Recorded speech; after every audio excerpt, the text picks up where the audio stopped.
At 24, Jamal finally get the salary he have been praying for, 450,000 naira every month. He looked at the money in his account and he smiled. For the first time, he thought, I think I'm finally okay. He had no idea that 6 months later, he do be earning more money than ever before. And somehow feeling poorer than when he was earning 150k. Jamal wasn't lazy. He wasn't a gambler. He wasn't the type of guy who would collect his salary on Friday and finish everything before Monday.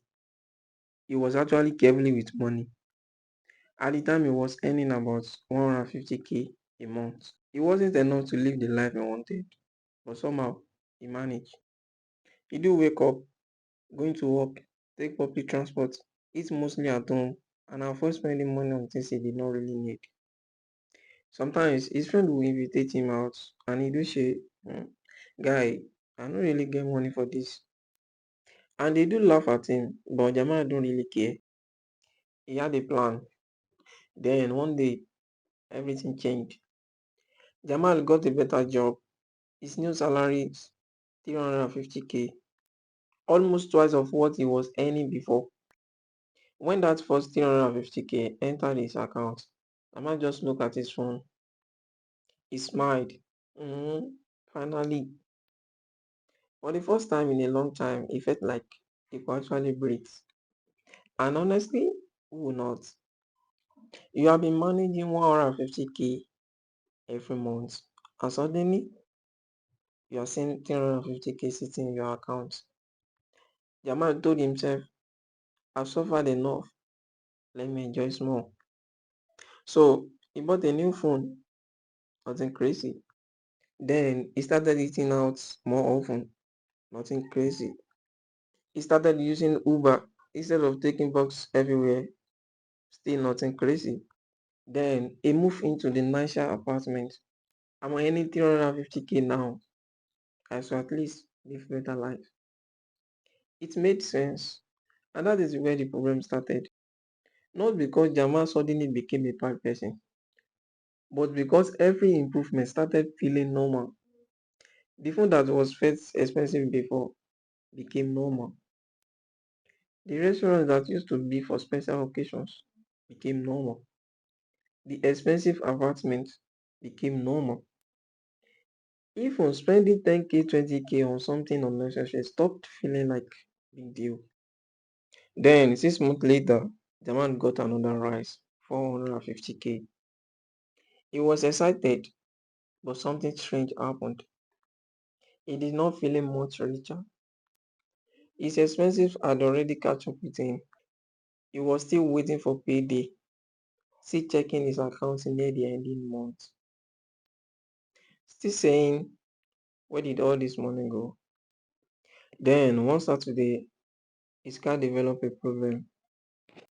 The mechanic told him the repair would cost 150k.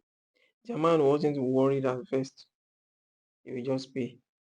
He opened his bank app, 73k.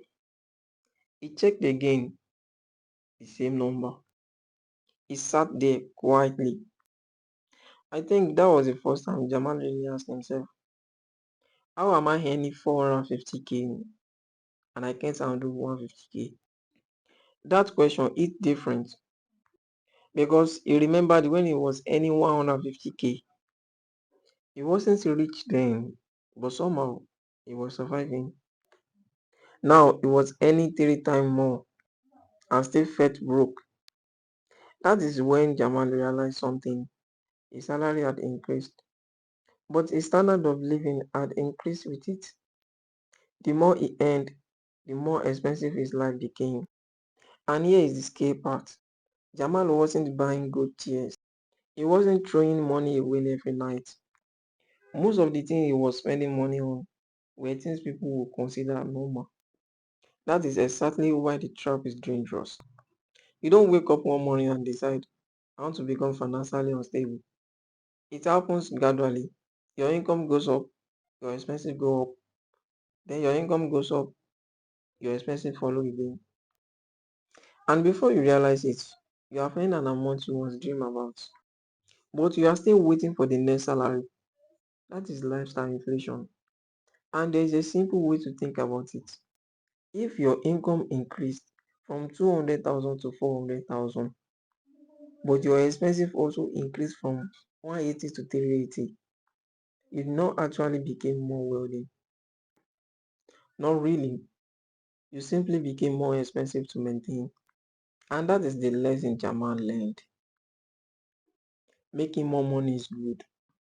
But if extra naira you earn immediately became a new expensive, your income can grow for years without your financial freedom go with it. So next time you get a rise, don't ask only, what can I afford now? Ask yourself, what can I afford to keep? Because there's a big difference between looking richer and actually richer.